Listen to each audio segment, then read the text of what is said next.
আজ বাড়িতে হয়েছিল বাসন্তী পোলাও, তারই একটা ছোট ভিডিও শেয়ার করছি। এখানে আমি 750 গ্রাম চাল 1 ঘন্টা ধরে জলে ভিজিয়ে রেখেছি। এবার চালটাকে ভালো করে একটা শুকনো থালার মধ্যে রেখে জল ঝরিয়ে নেব। বেশ কিছুক্ষণ এরকমভাবে থালার মধ্যে চালগুলোকে বিছিয়ে রেখে দিতে হবে। এরপর একে একে আমরা অ্যাড করব হলুদ এবং আদা বাটা। এখানে আমি হলুদ গুঁড়ো শেষ হয়ে গেছিলো বলে বাড়িতে একটু হলুদ ছিল, সেটাকে বেটে ভালো করে মাখিয়ে নিয়েছি চালটাতে। আপনারা চাইলে ঘিটাও এখন মাখিয়ে রাখতে পারেন, কিন্তু আমি সেটা করিনি। এরপর কড়াইতে বেশ কিছুটা পরিমাণ ঘি নিয়ে তার মধ্যে এক এক করে কাজু, পেস্তা এবং কিশমিশগুলো ভালো করে ভেজে নিচ্ছি। হালকা বাদামি হয়ে আসলেই আমরা তুলে নেব। ওই একই কড়াইতে আরও 2 চামচ ঘি দিয়ে দিচ্ছি।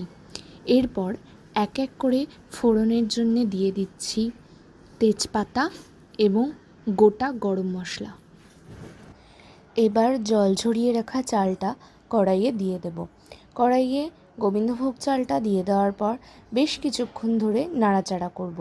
ততক্ষণ ধরে নাড়াচাড়া করতে হবে যতক্ষণ চালটা থেকে পুরোপুরি জলটা ঝরে গিয়ে এরকম ঝুরঝুরে না হয়ে যায়।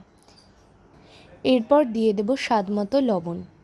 এখানে আমরা চালটা দেখে বুঝতে পারছি যে পুরোপুরি চালটা ঝুরঝুরে হয়ে গেছে। এবার দিয়ে দেব জল। জলের পরিমাণটা আমাদের একটু বুঝে দিতে হবে। জল দেওয়ার সময় সবসময় মনে রাখতে হবে যে যতটা পরিমাণ আমরা চাল নিয়েছি তার ঠিক দ্বিগুণ পরিমাণ জল দেব। আমিও জলটা সেভাবেই দিয়েছি, এতে পোলাওটা একদম ঝুরঝুরে হবে। এবার দেখুন জলটা একেবারে টেনে গেছে, চালটাও মোটামুটি সেদ্ধ হয়ে এসছে। এখানে আমরা দিয়ে দেবো এবার আমাদের ভেজে রাখা ড্রাই ফ্রুটসগুলো, আর তার সাথে স্বাদ মতো চিনি অ্যাড করব। হ্যাঁ, আমাদের পোলাও রান্না প্রায় শেষ হয়ে এসছে। আপনারা চাইলে বিভিন্ন পুজো পার্বণে এটা বাড়িতে রান্না করে একসাথে পরিবারের সাথে উপভোগ করতে পারেন।